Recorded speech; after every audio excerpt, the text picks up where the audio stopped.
Hey, good morning, everybody. Welcome to another episode of Midlife Muscle and Strength Podcast. It's Mickey Kilmartin with my JP boy. Beyonce. What's up? So we took a little hiatus last week for Halloween. So there's a little trick for your treat. And talking about, I just asked him what kind of candy JP gave out, and he's a better guy than us. They gave out healthy stuff. We gave out What'd you give out, Mickey?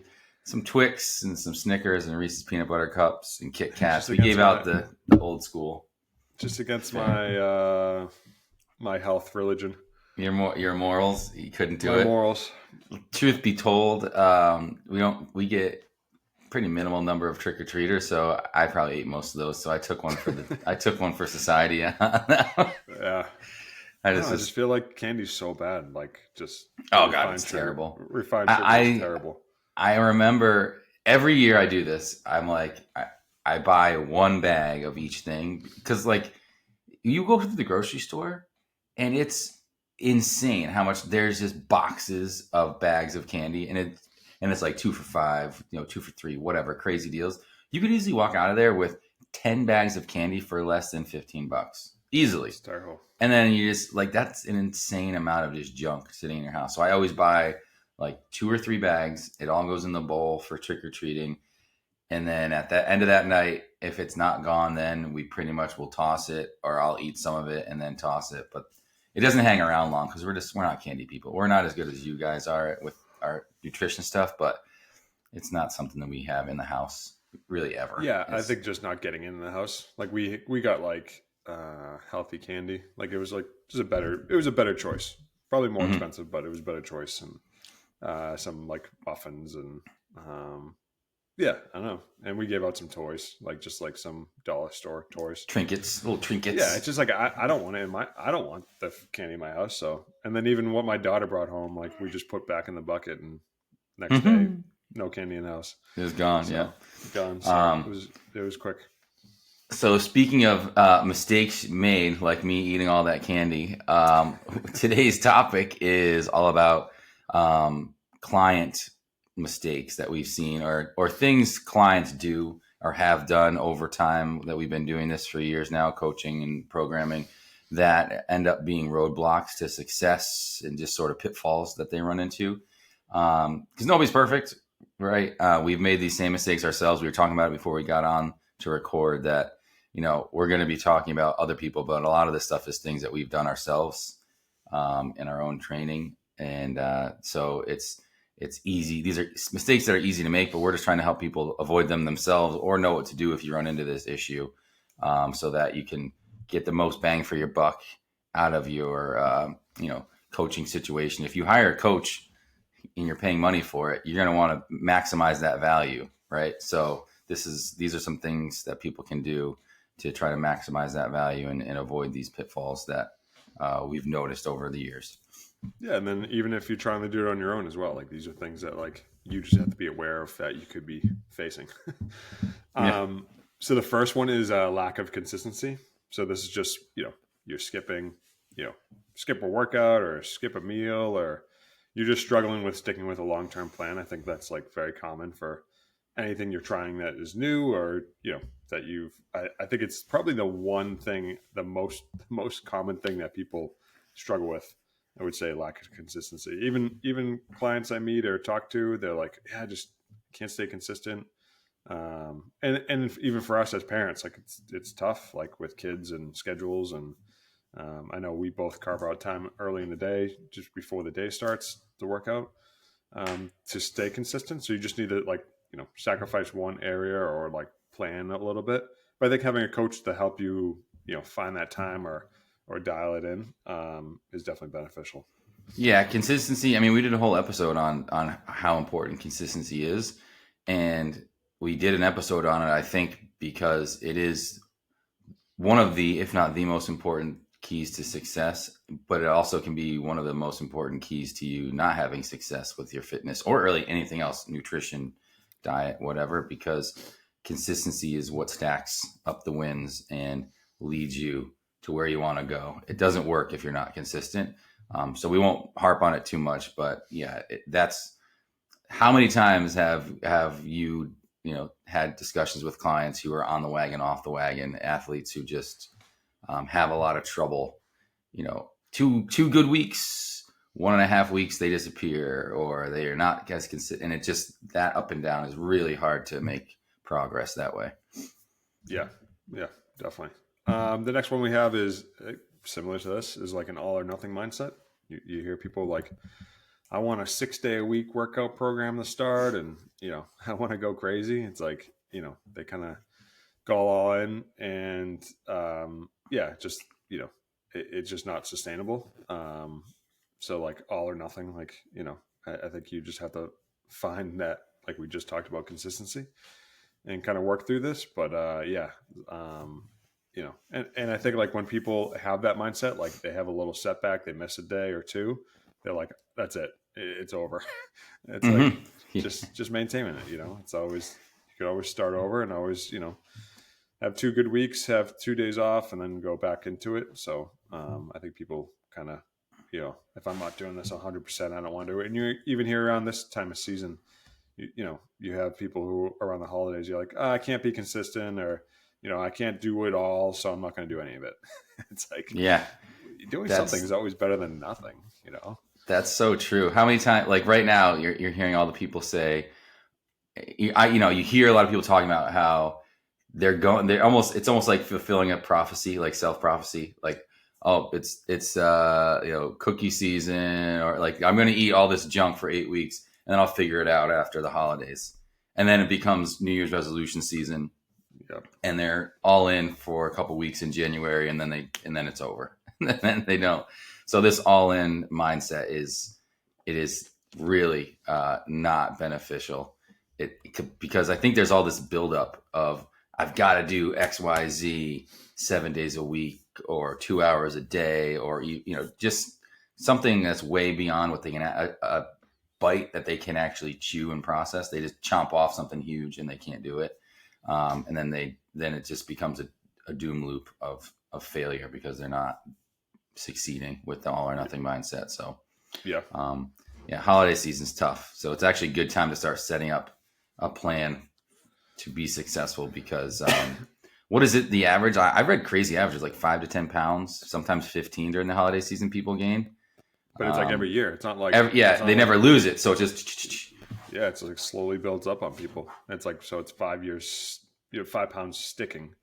Next year it's up 10. It goes pretty quick. Oof, that adds up quick. Yeah.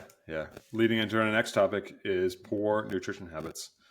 I feel like especially working out wise, if you're committing to working with a coach, and you're like, I just think a lot of people undereat. They're like, oh, I'm not going to eat that much, but you're also performing. You're trying to work out and build your body, and you're not giving your body enough fuel. And also it could be overeating, or maybe that's a habit before, and they're like trying to change that. But I feel like the undereating, under calories, or under protein, especially for women who are trying to, you're literally breaking your body down. You're destroying your body, and you're trying to fuel it. And people will go the opposite way. They work out and eat less, and then eventually, like, that just isn't sustainable for your body, mentally or physically. So yeah, I think maybe this time of year it's overeating, but I think overall people are like, I'm going to eat. Come New Year's, they're like, hey, I'm gonna start a workout program, and I'm not going to eat anything. It's like, oh, you're not going to last too long doing that. So no, and better habits. I think, better habits for sure. And again, I go back to the consistency thing. If you're going to invest money into a coach and programming, and then eat terribly while you're doing it, you're just stunting your progress. So it's like, it just seems to me such a huge mistake, and almost like baffling to me when someone's like, oh yeah, I got a coach, and then they're just slamming pizza and soda and junk on top of that. It's like, well, you're 2 steps forward, basically 2 steps back with this approach that you're using. And also, I think people complicate things with nutrition a little too much, and they overthink it rather than just keeping it simple and just eat whole foods. If a food's questionable to you, if you're like, this probably isn't healthy, then you should avoid it, right? It's not, you don't have to be a dietitian or nutritionist to know basically what's healthy. All right. When you get into the minutia of like macros of carbs and protein, maybe you might need some direction there. But if there's a pizza in front of you and some sweet potatoes, you know which one you should eat. Like, it's not that hard of a choice. So I think simplifying it a little bit too helps avoid that, because a lot of times I think people just feel overwhelmed by nutrition because there's just so much food out there when you go to the grocery store. Like, oh my gosh, what do I eat? Like, if you go to the grocery store, it's such an overwhelming task to find healthy food. So keeping it simple is I think a good piece of advice there for the nutrition part of things. I feel like I get the most pushback though from nutrition when you just keep it simple.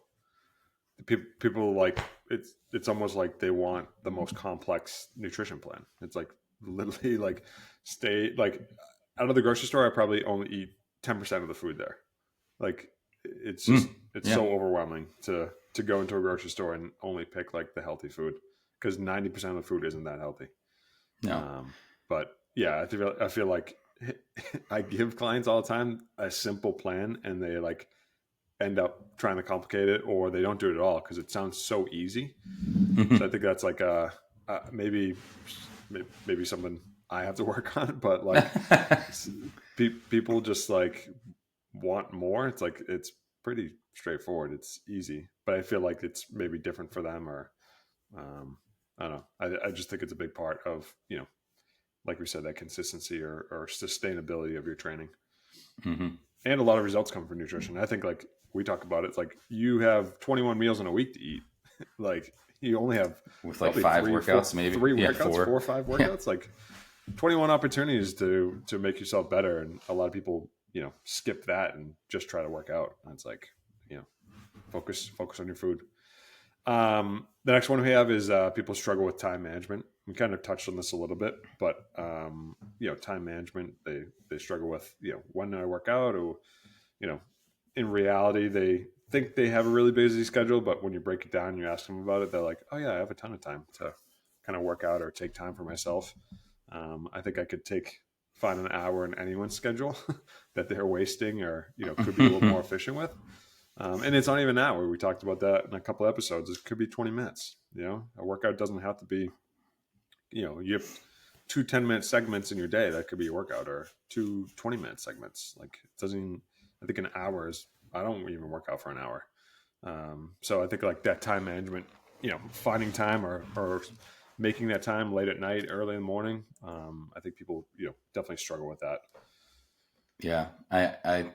I am going to say this word and it might get people angry, all 6 of you who are listening, but like whenever people talk about not having time and having trouble managing time to find the time to work out, I always just bring up the word priorities. Like if this was something that you really prioritized in a 24-hour day, you can find time to do it and squeeze it in there. It's just a matter of priorities. If you don't prioritize it, you won't schedule it. It won't get done. It's that simple. Because there's just so much time in a day, even though sometimes it feels like it's a blur, that is wasted, like doom scrolling on phones, watching shows, just lots of stuff, right? That's just dead time that's wasted. And that's the time that the priorities thing comes up to me. It's like, okay, you got a chance to watch an episode of a show or get a quick workout in. What are you going to prioritize? And that's where the choice comes down to. And that's a hard thing for people who have made the habit of always choosing the show. But if you can break that habit, it will start to serve you over time. But priorities is the thing for me when it comes to time management. And I don't want it to sound like a call out or an insult, but that's really what it comes down to. Yeah, no, I agree. And I think like, as coaches, you're just trying to prioritize that, like, hey, what's your goal? So why do we do this? Like, let's find some time, Mm-hmm. And then once we're at our level where we've been doing it so long, it doesn't feel like, it's like, oh, okay, this is when I work out. It like becomes a habit. So, it's not. It's like you don't even think about it. You're just like my body's just taking me to the garage, and I'm like, okay, here we go. I'm like along for the ride. Here we go. We're doing it. The next one is lack of sleep and recovery. I think like just it's crazy. Even just with young kids don't observe daylight savings. They just wake up. They do not. So they don't. An extra hour doesn't mean an extra hour. So even this week, you have Halloween with a bunch of candy, and then you're that affects your sleep. And then daylight savings and young kids, it's like, I prioritize my sleep this week, got a little extra rest, and I feel like, great moving forward. I think people, it's crazy how like it affects it early in the week. It was affecting how much I was eating. It was affecting my workout motivation, and then got a couple extra sleep, good night sleeps, and went to bed early, and I feel great and moving better. My joints feel better. I think my knee was like popping early in the week from Hmm. excess sugar, and like it's like the sleep, and I think like sleep solves a lot of problems mentally and physically. So I think like if you do feel off, I think like focus on your sleep, that your body will recover and feel great. But yeah, prioritizing that, I think you know I think it's literally like a superpower people can have is getting their sleep. Yeah, we've sleep come up on this show often, and there's a mixed bag, right? There's times when it's just at a premium where you can soak up a lot of sleep, but if you're young parents with young kids, sometimes you're running on 4 or 5 hours of sleep, maybe 6 if you're lucky, and you can feel the difference, right, between a 7 or 8 or 9 hour sleep and a 5 to 6 hour sleep night. I mean, you literally can physically feel it. Mentally, you have that brain fog. There's just so many benefits to getting enough sleep. And again, it's the priority thing where you just mentioned it too. It's if you make it in a point to get that much sleep, you will feel that much better. And then it feeds into better workouts, eating, better. So you have better nutrition. And then you're putting these building blocks together of a healthy lifestyle that's going to just stack up on itself and push you forward, and you'll make that progress you're looking for. But it's hard, right? It's hard because it's tempting, especially as young parents with young kids. A lot of times, the only time you get to yourself, if you want a little time to yourself, is after the kids go to sleep or early in the morning. So you're bargaining with your sleep. You're like, oh well, if I get up an hour earlier, that only gives me 5 hours, but I can get my workout in, or I can get some work done, or whatever. So there is a give and a take, and it's totally understandable if you're kind of walking that fine line in certain situations, as a parent or a busy business, working person, etc.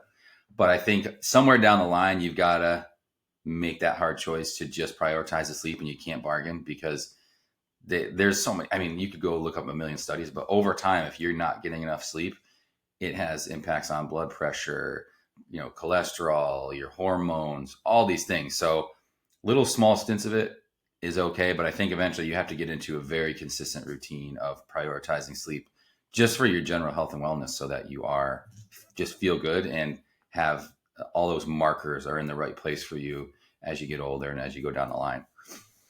Yeah, absolutely.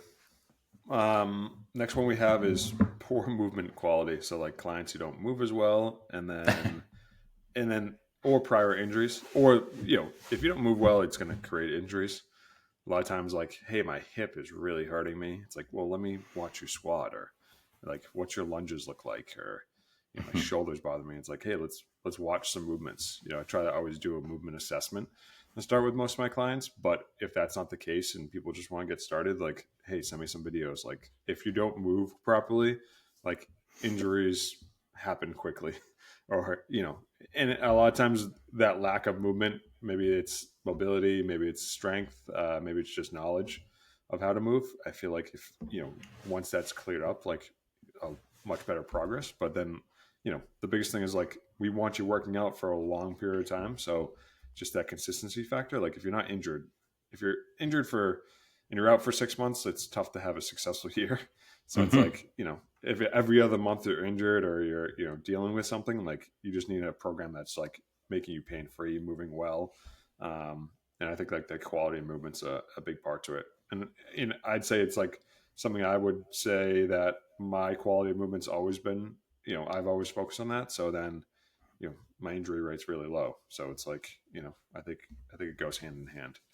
Um, Yeah, that's you were. I mean, you were always good squatter, good hinger. yeah. Like I think perfecting the basics, right? Like you weren't. I think if you perfect the basics, the other stuff is easier. So if you have a good squat, if you can just squat really well, doing a single leg squat is easier because you have the mechanics down, right? So it's that sort of the simple stuff creates easier access to the more complicated and higher end stuff for those who want to go down that road. But yeah, the movement quality is really important. I think some stuff I will say kind of as a caveat to that is when like we're working sometimes with older people who might be 40s, 50s, 60s, and we didn't work with them earlier in life. They might have movement patterns and stuff that might be, I don't want to call them stuck, but there's certain things that you might have to work around or just acknowledge their mechanics are going to be to a certain extent not perfect, just because if you've been squatting the same way for 50 years, we can fix it a little bit, but we might just have to work with what we've got and maybe work around it or adjust what we do because it's just not there. It might not even be worth trying to totally fix it because of there might be some sort of injury there or whatever it is. Which comes to mind is like I have a client with a replaced hip, and he's relatively young for having a fake hip, but he loves moving weight. But we don't do certain movements just because of the replaced hip and some of the blockages there and some of the range of motion stuff there. But that's kind of a unique scenario. But yeah, movement quality is just so important, and I'd rather have you move no weight or lightweight really well than try to move heavy stuff ugly, because the ugly movement's going to bite you. It's going to eventually get you, and it's really not worth it. Yeah, and I feel like the cookie cutter programs don't account for that. So like, you could have a terrible squat and, hey, let's avoid that. You don't need that to have strong legs. Yeah. You could do millions of other exercises. There might be a functionality aspect to that, but like pick a workout program. If you pick a workout program with a bunch of squats in it, you're not going to be as successful as just, moving and lunges and leg presses and things that aren't bothering your legs or your hips. So I think like that quality is definitely, important. Next one we have is unrealistic expectations. So what do you mean? You're not going to give me a 6-pack in 3 weeks? Come on, dude. So, it's like they want what they get in 12 weeks. They expect they're going to get in, you do a 12-week program, you expect to get 12 months of results. So, yeah. And I think this is like, definitely bigger topic now with expectations, just with social media. You see people, I do 10 crunches a day and I have abs. It's like, well, that's not how it works. But I'll sell you this program that like does this. So, yeah, I think like just, setting realistic expectations up front, I think with clients always helps. And then obviously like check-ins along the way. It's like, hey, how's our sleep been? How's our food? There's like so many aspects that go into it. I think people, focus on one and, they're like, hey, I've been working out really hard. It's like, well, you haven't been sleeping or eating well. So your expectations of your results are going to be a little skewed. Yeah. Results may vary, right? Is the disclaimer for, this is actually something I struggled with a lot back in the CrossFit days, because everything was on a timeline. So I wanted all the strength, all the skills, everything yesterday, because I needed it for a competition or I wanted to win the class workout. So I think it's just human nature to be impatient and just want it right now. But I think that's the role a coach plays, and gives perspective on things and keeps you grounded in that regard, and letting you know there's a bigger plan. This is a long arc.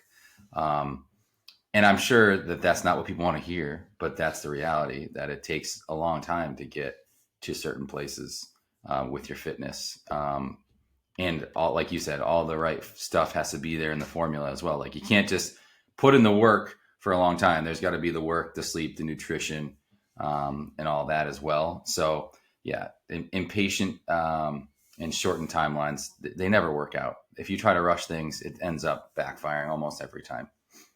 Yeah, definitely. And then this one kind of wraps into that a little bit.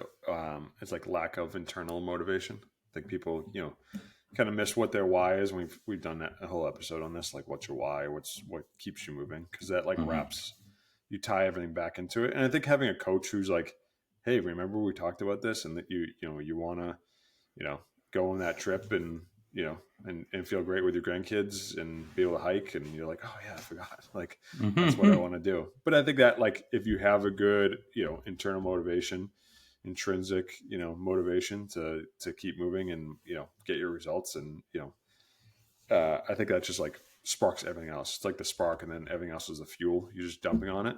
Hmm. But you need to like to have that, internal spark to be like, hey, this is why I want to do it. Why'd you reach out to a coach?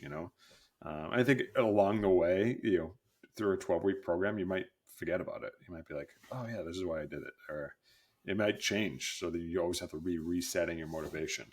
Hmm. But I think that's just like, another, piece of the recipe that you need. And I think like, I think talking to someone, having a little meeting weekly, bi-weekly, I think always helps like kind of reset you and be like, okay, I feel good for the week coming on. So I think like a coach is, a big part of that. Yeah, the motivation thing, I think it can work both ways too. Is it can help push somebody to stay consistent or stay on it. We can also use like what your purpose or your why is, what's your motivation to reel people back in, to reel athletes back in who might be overdoing it or trying to rush things, right? They want that shortened timeline. It's like, do you think that this is going to help in your goal, or should we take a different, better approach? Do you think doing all this stuff and trying to rush results on a short timeline is really what you want? Like, do you want to reach that goal or not? If that's the goal you want to reach, then we've got to slow it down and remember it's a long timeline, because I think it goes both ways. It can be used to get people off the couch and back in the gym, and also used like, what's your purpose, what's your why, to slow people down and say, hold up, this seems like it's going to get you there faster, but it might actually set you back. So let's chill for a second. You don't need to do it all right now. Let's have a plan and work at this consistently over a long time, rather than have it all done in 4 weeks, which is impossible. Where were you my whole life, Mickey? That's all I needed. I'm so sorry, JP. Slow me down. I didn't come for like 25 years. Come on, man. Next one is, and I feel like a lot of people, you get a lot of questions, and it's like just too much. There's too much information, confusion on too much information. And I think like, we talked about social media, there's so many different, fads out there. We have, intermittent fasting, we have keto, we have, Pilates, and, doing hybrid program is the best program. It's like you hear what the best is all the time, and it gets confusing. I think through that confusion, it's almost like you're in paralysis of like, I don't know what the right thing is to do, so I'm not going to do anything. It's like decision fatigue a little bit. You hear that a lot with, clients. It's like, I don't know what the best program is. What should I be eating? What's the best morning routine? It's like, just make it simple, like, it's like, let's simplify this. Like, let's get your sleep, let's eat some healthy food, and let's move your body. Like, it doesn't have to be, but I think like on social media, you can scroll through, very quickly and find 10 different workout programs and 10 different, nutrition things, and all the information can be very confusing. Yeah, they're all really good salespeople, right? On social media. That's why they're making money doing it. So it's easy to get sold on that stuff and get pulled in different directions and see shiny things like, ooh, that looks interesting. And I mean, as a coach, this happens from time to time. I'll get an athlete that I'm working with will forward me a workout, or forward me a movement, or forward me a post by one of these social media people, and be like, ooh, I want to try that. And first of all, I am always open, as people know who work with me as athletes. Like, I don't know everything. So when people send me stuff, like, I love to just absorb information and look into different ideas for fitness. I think that's great. And I think collaborating with your clients is really important too, because it's a two-way street of information. And if they find something that could work for them really well that I didn't see, I'd love to see that. But sometimes I think I'll get these messages and it's just a bunch of random stuff. And it's like, oh, we already do this, or we're already doing this, or it's part of the plan, but it's just this shiny thing or this different thing that they see and they want to try. But it's like, pump the brakes. Hold on. Like, your plate's already full. We can't be adding in this other thing to the plan, right? So that looks cool. Let me look into it. Let me see if it's actually worth us doing for what your goals are, what your purpose is, and then we can revisit it. But it's just a sign of how many things are out there when I get those messages. I'm like, oh boy, they're distracted, or they're getting bored already, and we're 3 weeks into a program. It's like, well, this is the consistency thing, right? You can't be jumping program to program and seeing the shiny thing and chasing it. So yeah, it is hard though, because it's very easy to get sucked into that stuff online, but you got to just kind of put on the blinders and avoid it. Yeah, definitely. Yeah, I think you need someone to help filter some of that information. I'll even send stuff to you and be like, hey, what do you think about this? And it's like, And I think like one of the best points you brought up is like they're producing a product to sell. Like that's what social media is. I feel like some people forget that. They're like, oh, this Hmm. is such helpful information. It's like they're selling you. Yeah. You're getting sold at Nothing's every free out there. There's nothing nothing. free out there. Yeah, there's something always being sold. So it's like you got to read through that and be like, hey, what are they actually trying to give me? The next one is very common this time of year is stress, burnout, poor mental health. I feel like that can derail people. Some people get stressed with family or burnt out from work or just a long winter or whatever it might be. Stress is very common. I feel like mental health and is a big topic, but like it you end up missing workouts, which working out helps you feel better. You don't sleep, which helps you feel better. You eat bad, which makes you feel worse. So it's like all these things get piled up on top of each other. So just like checking in with someone, talking to a coach, and or working out your feelings a little bit, I think always helps. I feel like after a workout I always feel better, so that's why I like to start my day with it. So I feel like the things that you skip are actually things that are going to help you. It's like opposite world. So do the things that are going to help you rather than skipping over them. I think like that's a big thing for to help you keep moving forward. And maybe nothing lasts forever, so it's usually only a couple days or a week. It's like, hey, you just work through that and you'll feel better on the other side. Time will heal it. So Yeah. yeah. And I think you got to tell your coach, like if you're feeling that way and you have a coach or someone programming for you and you're like, I'm burnt out, but you don't say anything, we won't know. We don't know unless you tell us. And I've had that happen before where someone says like, it's too much. I'm overwhelmed. I'm not finishing my workouts. There's a whole litany of things, right? They go through the whole list and I'm like, all right, how about this? Throw out the week and let's just do something really simple. Go in there and sweat for 20 minutes. Here's your workout. This is the only thing I want you to do.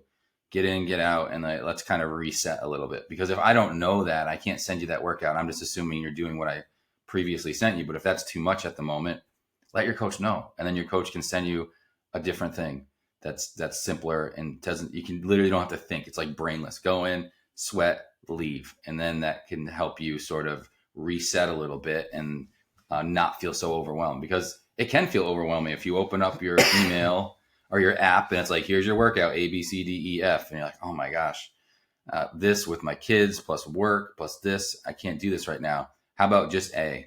Here's A, Right. go do A. Yep. And then you're all set. But coaches can't help you unless you help yourselves and tell us that. If you compartmentalize that and hide it, I can't send you A. I'm just assuming you're doing A through F. And that's where sort of the disconnecting problem can arise. So the communication is really important there. Yeah, huge. I feel like that burnout, like, I'd be a person who, if you assign me A through F, I'd do it.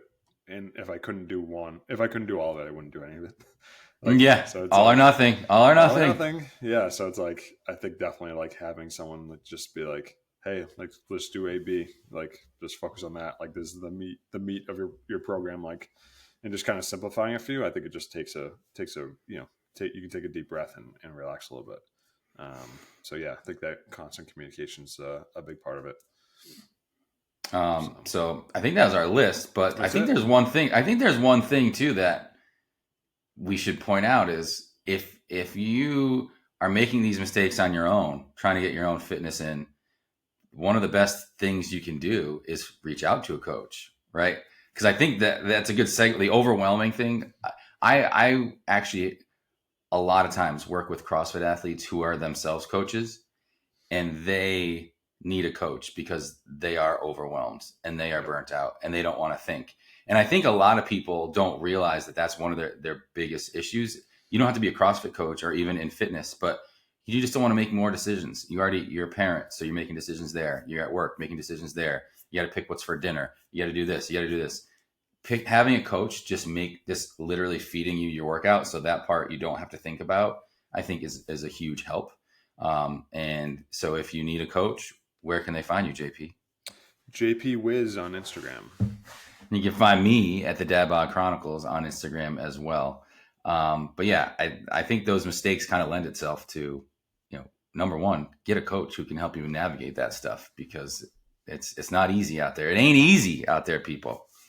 And I feel like I heard this when I hack up that quote, but it's like, you've gotten yourself to this situation. Like, Yeah. just listening to yourself. So like, listen to someone else, or like put it in someone else's hands. Like, if you're not happy where you keep getting to, and you probably get to the same point every time in your fitness, you're like, keep getting to this wall, I can't get past it. Like, you can only bring yourself there. Like, have someone else kind of push yourself past that. I think bringing other people in, can help you in your situation. So, expand. Mm-hmm. Well, folks, that's it for us. Thanks for listening. And hopefully we'll see you out there. Stay good.